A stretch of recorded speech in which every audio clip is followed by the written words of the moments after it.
Hey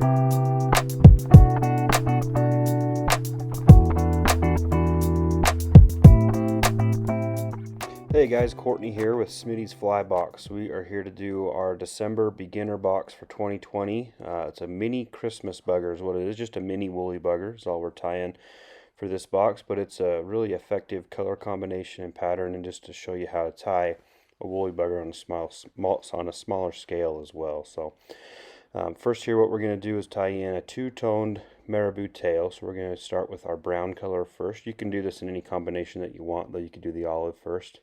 For whatever reason, I like to do the brown first on this particular color combination here. So I'll tie in the brown first. I measure the tips so that they are the length of the hook. We'll tie that down really well, and then we're going to cut the excess off, and then get ready to tie in our olive colored maribou on top. So I just match the olive tips to be even with the brown, and we'll go ahead and tie that one down, anchor it in.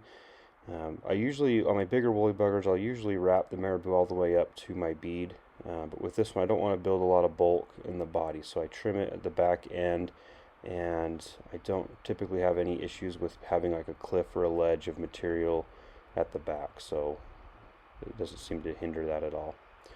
So I'll trim that out, and then we'll be ready to tie in the rest of our material here. And then we're ready to tie in our crystal flash. This is red crystal flash, and we'll just tie that in 2 strands on the side there. You can see I just folded it over itself and then tied it down onto the side, and we'll do that on the far side of the hook as well. Just get those tips of that crystal flash, sorry, to be even with our tail. We'll tie that down on both sides, and then we're ready to tie in our wire onto the side of our hook shank here.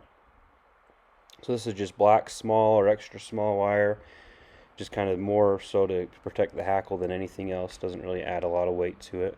So I'll just put a length of wire hanging out the back, and then we're ready for our chenille. And I love this color combination of chenille. It's kind of got an olive brown look to it with the little crystal flash in it as well. This is kind of where we get the Christmas tree name from it.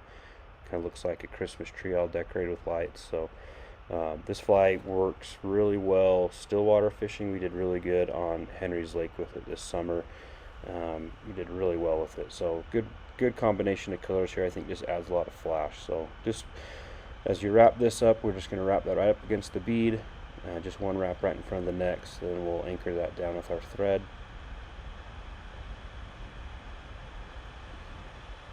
And then I just cut my chenille as close to the bead as I can. And then we're ready to tie in our hackle strand here. So our hackle that we use, we just use whiting saddle hackle. So it's a little stiffer fiber than you would obviously your strung hackle, which is much larger, but we want the hackle to not encase the whole hook here and be oversized. So we just pick a bigger strand of the saddle hackle here, and it moves really well in the water still, and adds some movement to this fly. So I do one full turn right behind the bead, and then I'll just do some spiral wraps back to my wire, and just keep these wraps just nice and even. You don't want to have them too close because it looks like a dry fly, but we just want to spread them out nice and even, so we just get a little bit of movement there with that hackle as it moves through the water as you strip it back to you. So once we get to our wire, I'm just going to transfer my hackle here. I'm just going to hold it with my left hand and work that wire through with my right hand here until I get it caught.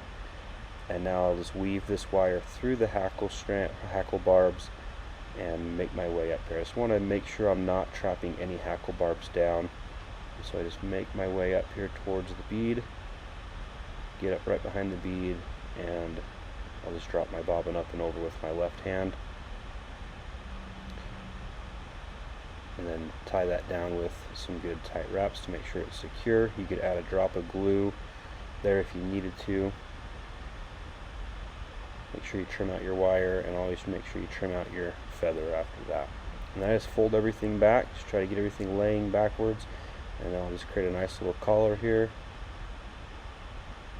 and then we're done. We're just going to whip finish and call it good, and you can type a bunch of these really quick. They fish really well. It's not just for still water either. You can fish these in rivers, especially winter time. I think it's a good pattern for More lethargic fish, just a little smaller pattern too, get them in those deep runs when those fish are hiding out. So good luck with it. Let us know how you do.